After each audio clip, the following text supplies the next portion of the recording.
Hello everybody, welcome to the Fabulous Picture Show. Let's welcome please the filmmaker here, James Toback, with his film Tyson. How did Tyson take it when you first showed it to him? We were in a screening room about this size. He was sitting in the aisle on the floor in a yoga-like position, and he was silent for 5 minutes and then said quite quietly, "It's like a Greek tragedy. The only problem is I'm the subject." Wow. Take your yoga positions, everybody. Enjoy the film. We will see you afterwards. Thanks so much. When I come out, I have supreme confidence, but I'm scared to death. I'm totally afraid. I'm afraid of everything. I'm afraid of losing. I'm afraid of being humiliated. But the closer I get to the ring, I'm more confident. Once I'm in the ring, I'm a god. Mike Tyson won his first 19 professional fights by knockout. And he was the first boxer ever to hold all 3 major heavyweight titles. But Tyson isn't a sports documentary. It's a confession. I deal with a huge inferiority complex.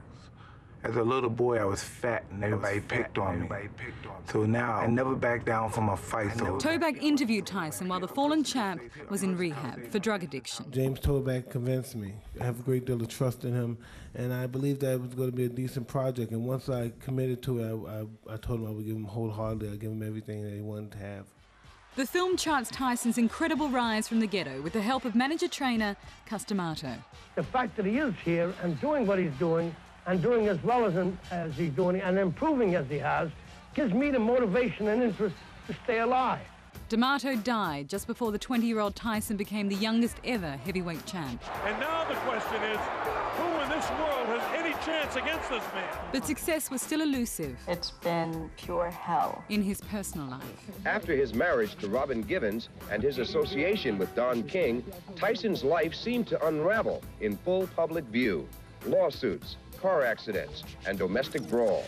Oh, I'm in a dream day after day. Then in 1992, he was convicted of raping beauty queen Desiree Washington. What can I say? A charge he still denies. When I was falsely accused of raping that wretched swine of a woman, it was the most horrible time of my life. During his 3 years in prison, Tyson became a Muslim. Islam is not about war, it's about humanity, it's a religion of humanity. But there were still demons. When I came out of prison, I felt so surreal. I had a different frame of mind. I was afraid of everybody. I wasn't accustomed. I thought people would set me up. I just had a different mind frame. Such confessions were possible only because of Toback's long-time friendship with Tyson.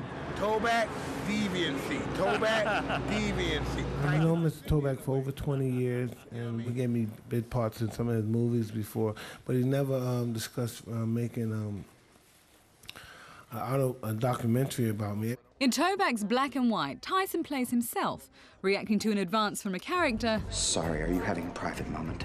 ...played by Robert Downey Jr. I had a dream about you 2 weeks ago. Well, in the dream you were holding me, that's all. Downey's character may have gotten off easy.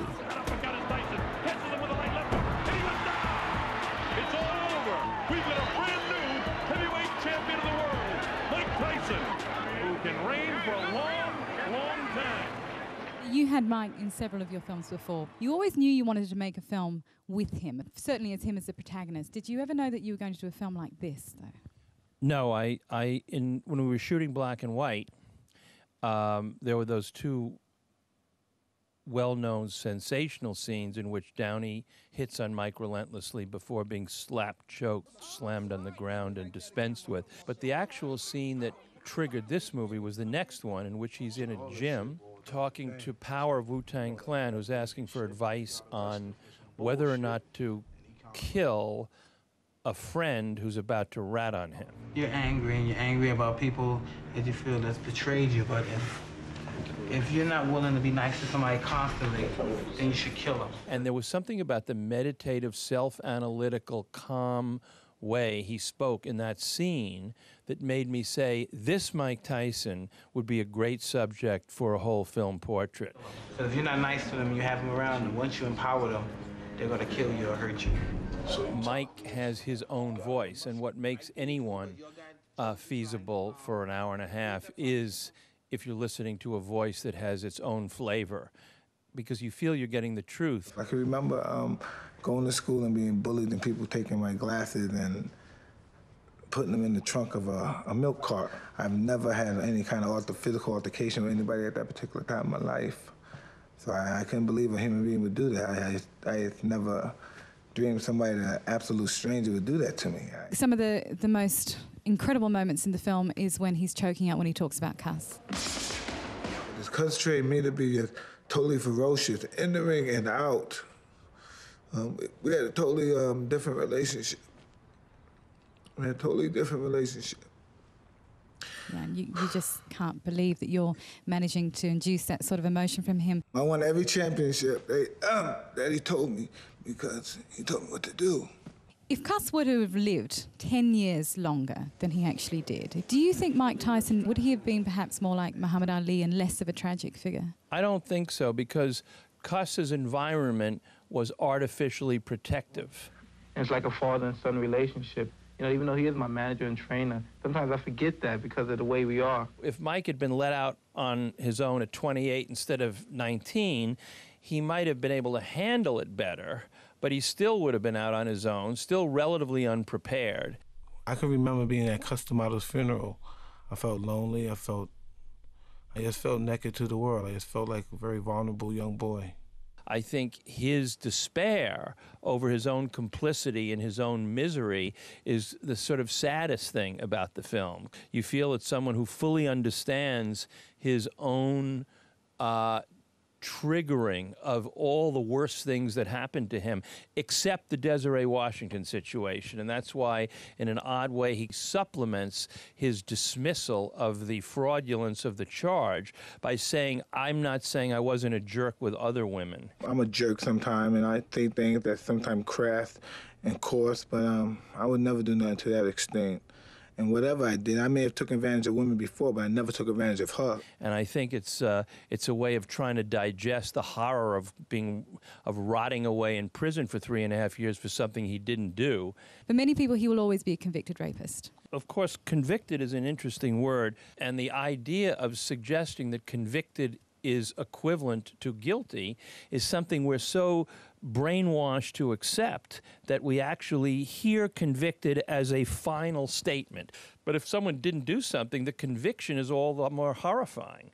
It took a lot of confidence from me as far as me being with a woman and getting married. I never even trust my wife because of my situation with that rape conviction. And it's just, I'm brooded over my head for so many years that I've never been able to let it go. It really bothers me to this day.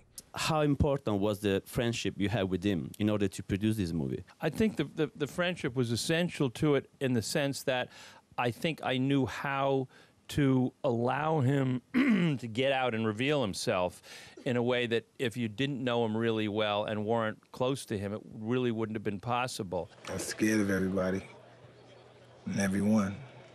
That's really what I felt like when I came out of prison. I felt like everyone was against me. His suspicion of the bad will that people have lurking in their hearts for him is something he is trying to silence and get over, but it's an active voice in his brain. Put your mother in a straight jacket, you punk-ass white boy! Was there any debate in your mind whether to keep that very dark, extreme side of him in the movie, because it really just jolts you out of... No, it was actually, of all the footage that I didn't shoot, that was the one thing I knew I had to use, because it is the pure distillation of the homicidal rage coming out of fear, because you notice his voice is trembling while he's saying it. You're scared, coward. You got man in the with me. You can't last 2 minutes in my world. Look at you, scared now. You're scared like a little white... Scared of the real man. It's not that he's scared of the guy. He's clearly taunting the guy for being terrified of him.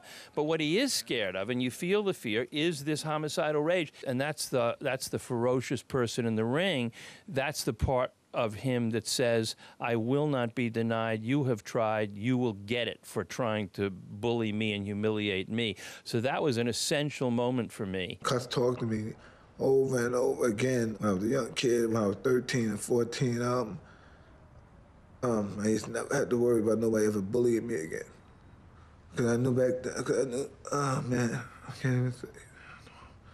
Because I knew I would kill them if they When he was 19, he did an interview, and I remember I read that he told a journalist, they said, "What do you want to achieve in your life?" And he said, "Peace of mind and respect." He mentioned money as well. Has he got the peace of mind? I think it's probably the one thing that he hardly ever has. Or if he does have it, there are 6 other voices saying that he doesn't.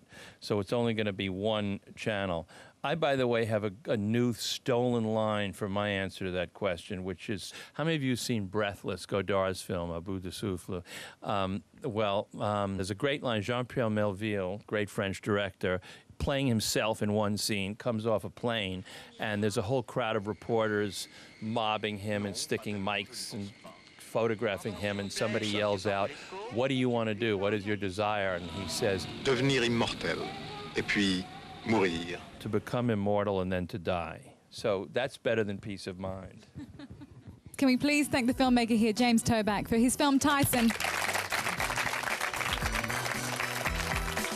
At the moment, I'm enraged. I lose all composure and discipline.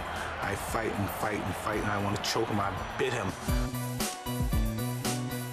Well, that's it for this Fabulous Picture Show. It was a pleasure having you, James Toback. Entertaining, to say the least. It was a joy to be here. What are you going to do? You say you've got 7 films left in you. I think I have about 7 films left in me before I pack it in and move on to the next plateau. That's not very optimistic. It is optimistic. I want to go out not with a whimper, but a bang, to invert T.S. Eliot's famous phrase. With a bang. Hope you join us on the next Fabulous Picture Show. Come back before the bang. I will come back many times, whenever invited, and often when not. See you then. What I've done in the past is a history, and what I'm going to do in the future is a mystery. On a scale of 1 to 10, how would you rate this film and why? I'd probably rate it about an 8. Before seeing it, I probably would have given it nothing, for the fact that I hate boxing. I was absolutely entranced from the first minute to the last. It definitely altered my perceptions of Mike Tyson. It's below the surface of what he's like as a human being. It's definitely a must-see.